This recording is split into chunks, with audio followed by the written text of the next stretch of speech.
प्रिय मित्रों, नमस्कार। स्नेहिल विद्यार्थियों, आज अब आप लोगों के सम्मुख मैं एक महत्वपूर्ण तथ्य, एक बात लेकर आया हूं। साहित्य और समाज का बहुत ही गहरा रिश्ता है। जिस प्रकार से प्रकृति और मनुष्य के बीच में रिश्ता है, ठीक उसी प्रकार से चूंकि साहित्य समाज का एक दर्पण होता है। जो भी हमारे समाज में घटनाएं घटित होती हैं, जो कुछ भी होता है, उसका यथार्थ और काल्पनिक चित्रण होता है। बात है प्रकृति और मनुष्य दोनों के संबंधों की। प्रकृति हमारी मनुष्य के लिए तो माता के समान वत्सला है। अपने पुत्रों अर्थात मनुष्यों के प्रति प्रकृति के हृदय में प्रेम का अगाध सागर उमड़ता रहता है। यह प्रकृति हम मनुष्यों को बहुत कुछ देती है, हमारा पालन पोषण करती है, हमारे जीवन का आधार है।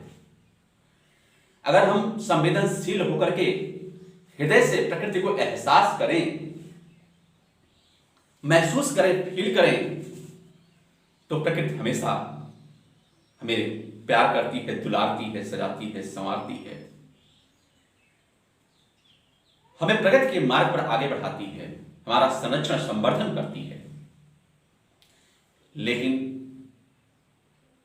मूर्खतावश, अज्ञानतावश जिस प्रकृति ने हमें मातृवत प्रेम दिया, पालन पोषण किया, आज उसी के विनाश में हम सभी जुटे हुए हैं।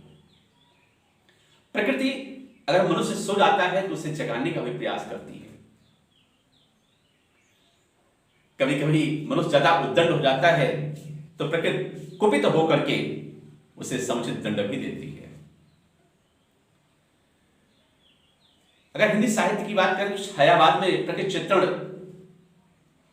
की एक वेगवती धारा प्रवाहित हुई।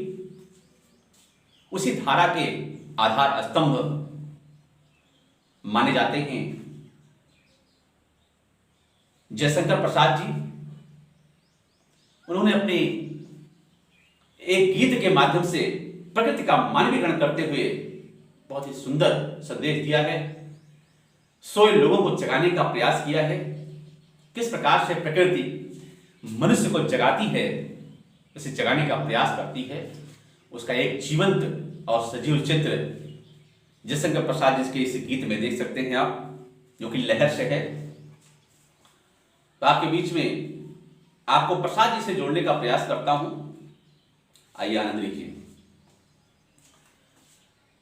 बीती विभावरी जागरी, बीती विभावरी जागरी, बीती विभावरी जागरी, अंबरपन घट में डुबो रही, अंबरपन घट में डुबो रही, तारा घटो सानागरी, बीती विभावरी जागरी, बीती विभावरी जागरी, खग कुल कुल, खग कुल कुल कुल शा बोल रहा, किस लय का अंचल डोल रहा, किस लय का अंचल डोल रहा, लोया लतिका भी भर लाई, लोया लतिका भी भर लाई, मधुमुकुल नवल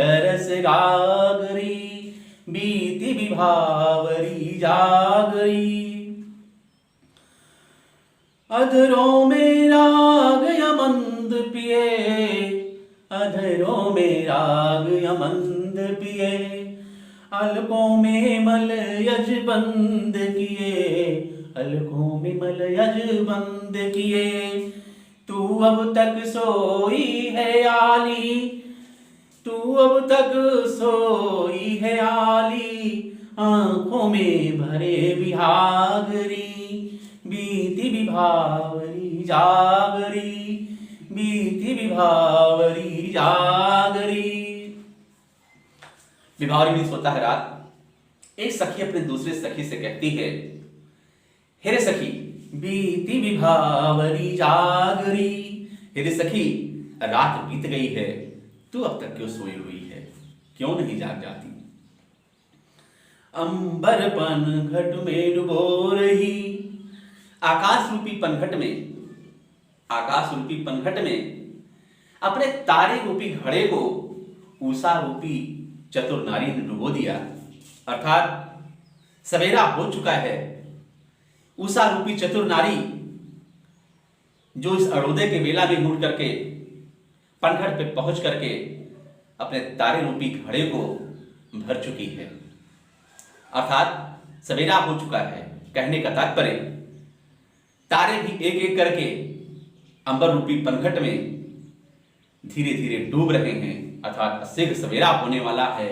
इसलिए हे सखी तू आलस्य में आकर के मत सो, अब जाग जा, या सोने का उचित समय नहीं है। इस तरह से प्रकृति हमें जगाने का कार्य करती है। बहुत ही सुंदर चित्रण है प्रसाद जी का कि खग कुल कुल सा बोल रहा। आगे एक सखी अपने दूसरे सखी को जगाते हुए कहती है कि जो पक्षियों का कुल है, पक्षियों का समूह है, वो भी कुलकुल की आवाज में बोल रहा है। उसका आभास में उषा रूपी चतुर नारी का घड़ा जो कि पनघट पे भरने गई थी, वह कुलकुल की आवाज, बुलबुल की आवाज जो कि हमें पक्षियों की चहचहाहट के रूप में सुनाई पड़ रही है, इसका आभास हमें मिल रहा है कि उसका घड़ा भर चुका है, अपने घर जाने के लिए वो तैयार हो चुकी है। किसले का अंचल डोल रहा और वृक्षों की नई कुपलें, वो किसले पवन के मस्त झोंकों से लहरा रहे हैं। कह सकते हैं कि उषा रूपी चतुर स्त्री का जो आंचल है वो प्रकृति के कोपलों, प्रकृति में वृक्षों के कोपलों के रूप में देख सकते हैं किस प्रकार से उसका आंचल लहरा रहा है। लोया लतिका भी भर लाई। यही नहीं, ये लताएं भी मकरंद से पूरित हो गई हैं, रसों से पूरित हो गई हैं। मध मुकुल नवल रस गागरी, इन लताओं पर खिली हुई जो कलियां हैं वो भी मकरंद पूरित हो गई हैं। अर्थात सवेरा होने वाला है। हे सखी तू ही निद्रा का त्याग करके अब जाग जा, या सोने का उचित समय नहीं है। तो इस प्रकार से देखा कि प्रकृति हमें किस प्रकार से जगाती है, हमें प्यार करती है, दुलार देती है, सजाती और संवारती है। जब हम सो जाते हैं तो हमें जगाने का भी कार्य करती है। तो इस प्रकार से मैं आपसे निवेदन करता हूं इस गीत के माध्यम से कि अपने प्रकृति का संरक्षण करें, संवर्धन करें, क्योंकि अगर हम अपनी मातृवत इस प्रकृति का क्षण इसी प्रकार से करते रहे तो हमारा विनाश निश्चित है। एक दिन हम आत्महंता ही कहलाएंगे। तो आइए अगले वीडियो के लिए तब तक इंतजार करते हैं।